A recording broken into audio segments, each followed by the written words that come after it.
aspectos muy puntuales. Obviamente no para determinar ni costos ni gastos, pero usará la NIC 18 y el marco conceptual para determinar en qué momento deben tributar un ingreso. Y eso, sin duda, se lo va a aplicar a un REP como a un régimen general. Entonces también estarán obligados a analizar por lo menos la NIC 18 al respecto. Sería ocioso para parte de la administración tratar de emplear todas las otras normas internacionales de contabilidad porque no tienen efecto en la determinación del mismo, a excepción de que comiencen a ver lo siguiente. ¿Qué pasa con el 4.1 y el REP? ¿Qué pasa con la utilidad contable y el REP? ¿Podrá determinar un 4.1 y distribución de dividendos para los REP que son empresas y grabarle con el 4.1 y aplicará la norma internacional de contabilidad para determinar la utilidad correspondiente y la distribución correspondiente? Porque habrá que ver si es utilidad o solamente un adelanto de la misma. Entonces, si bien no lo emplea para la determinación del impuesto de la renta, habrá que ver la necesidad que lo emplee para la determinación del 4.1 y determinar si además distribuyó o no distribuyó. ¿Qué pasa con las empresas que están dentro del régimen general? No son normales, sino son las regidas por la SBS. ¿Cuáles son las empresas regidas por la SBS? Básicamente, las financieras, los bancos y las cajas rurales, ¿cierto? Esas son regidas por la SBS. Y la pregunta es, la SBS y las AFPs también, y las AFP ¿usarán todas las normas internacionales de contabilidad o tendrán normas específicas? Y sin duda la respuesta es, tienen normas específicas y no usan necesariamente todas las NIC. Revisen los estados financieros que fueran a la bolsa de valores. En la bolsa de valores, en algunos casos de las empresas supervigiladas por la SBS, te dice que la forma de reconocer el ingreso no es por el método del mercado. En algunos temas le dicen, tú tienes que reconocer el ingreso una vez que has cobrado. Y tienen razones para hacerlo, razones económicas. Entonces, en esos casos, habrá que ver al sujeto sobre el cual hay que aplicar la NIC para que tenga efecto tributario. No va a ir un auditor de SUNAT y le va a decir, te voy a aplicar la NIC 18. Va a decir, ¿sabes qué? Yo no me rijo en el Perú por la NIC para el reconocimiento de ingresos. Me podré regir por la NIC para todo lo demás, menos para el reconocimiento de ingresos, porque tengo norma expresa de la SBS. Y ahí habrá un tema importantísimo que determinar. La norma de renta, les decía, dice que se rige bajo el devengado. ¿Estamos de acuerdo? Y sin embargo la SBS puede normar para las entidades que son, por ejemplo, las AFP, una forma de registrar el ingreso de manera diferente. ¿Cuál va a primar? ¿La norma contable específica o ese devengo que necesita además un sustento contable? Pero sustento contable que va a ser diferente en estas empresas. Sin duda SUNAT va a decir, va a regir el principio general, y tú, aun cuando tengas una norma específica de contabilidad, tendrás que regirte con las normas del devengo general, que es para todos los demás, y habrá grandes discusiones al respecto. Bien, aparte hay otro tipo de instituciones. Las asociaciones sin fines de lucro tienen otra normatividad, en algunos casos para reconocer sus operaciones. No necesariamente reconocen las operaciones de donaciones de manera inmediata, tienen maneras de reconocerlos en el tiempo de acuerdo a la aplicación de sus planes. ¿Qué pasa si una asociación sin fin de lucro es convertida inmediatamente a un régimen general porque no cumplió con algunos de los requisitos establecidos en el inciso B del artículo 19 de la Ley del Impuesto a la Renta?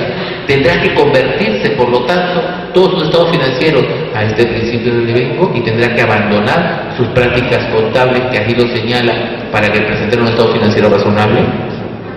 Una más. En la diapositiva anterior hemos visto los aspectos de las NIC relacionadas al sujeto. Ahora veamos los aspectos de las NIC relacionadas al tiempo. Y acá también, cuando aplicamos las NIC que se aplican, tenemos diferentes problemas. Veamos lo siguiente. Las NIC cambian en el tiempo. Las NIC no son eternamente iguales. Cambian en el tiempo. Y la pregunta acá es lo siguiente. ¿Cómo voy a aplicar las NIC con efecto tributario cuando sirvan para interpretar un tema tributario? ¿Tendré que reconocerlas en cada uno de sus periodos por el cual estuvo vigente? Y la respuesta inmediata y rápida va a ser sí, pues Lucho. Reconoce a cada NIC en el periodo en el cual estuvo vigente. Perfecto.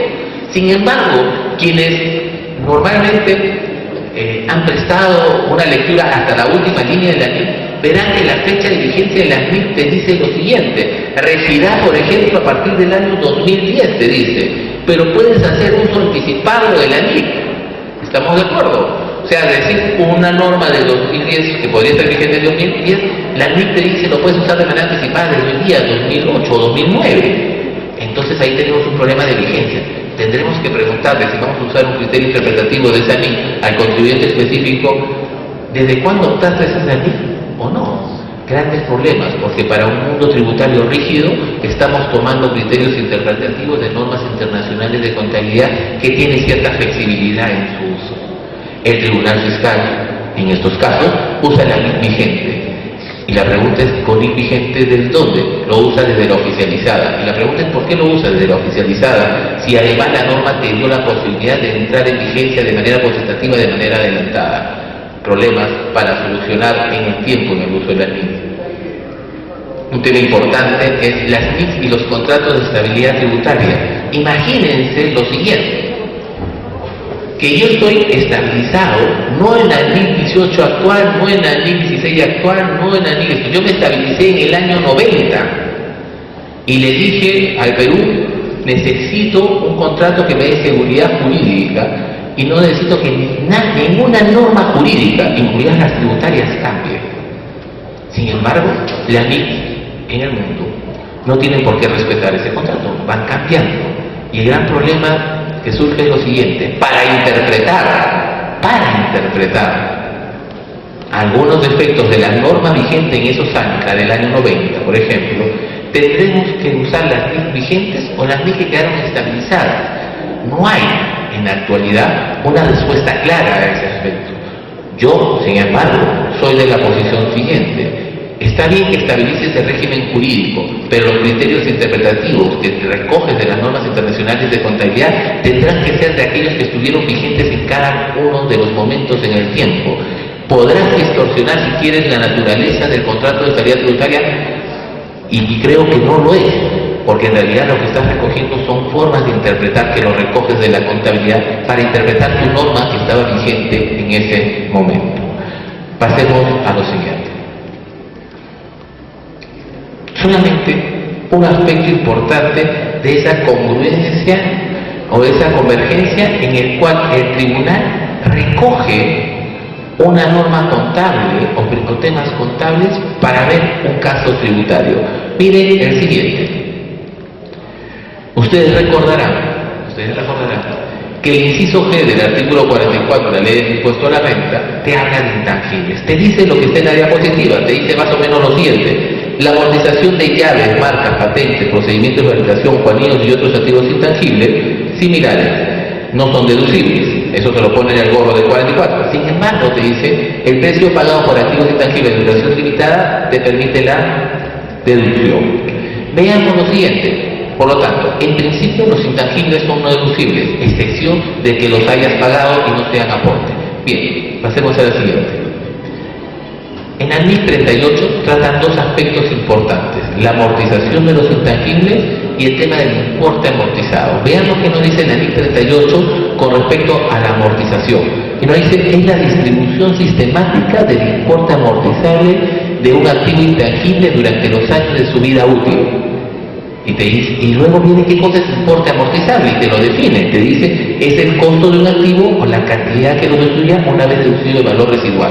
Entonces no puedes amortizar todo el intangible, tendrás que encontrar un valor residual al final y recién el diferencial lo podrás considerar importe amortizable. Bien, ahora veamos, ¿se puede amortizar siempre o no se puede amortizar siempre? ¿Qué nos dice la NIC 38 al respecto? Una más. La NIC 38 nos da el siguiente esquema. Mientras tú estás en la etapa de investigación, todo lo que tú gastes en la creación de un intangible tendrá que ser gasto. ¿Estamos de acuerdo? Estás en la creación de un intangible y todo lo que gastes se enviará resultados inmediatamente. Luego hay una parte del desarrollo. Ya no es que simplemente estás tratando de ver qué intangible usar. Acá ya no, ya identificaste uno que puede ser. Una vez que estás en esa etapa, se pregunta uno, dice, ¿lo activo o no activo lo que voy a gastar? Y lo activarás solo si prevés en esa etapa que el activo intangible que estás asumiendo te va a traer beneficios futuros.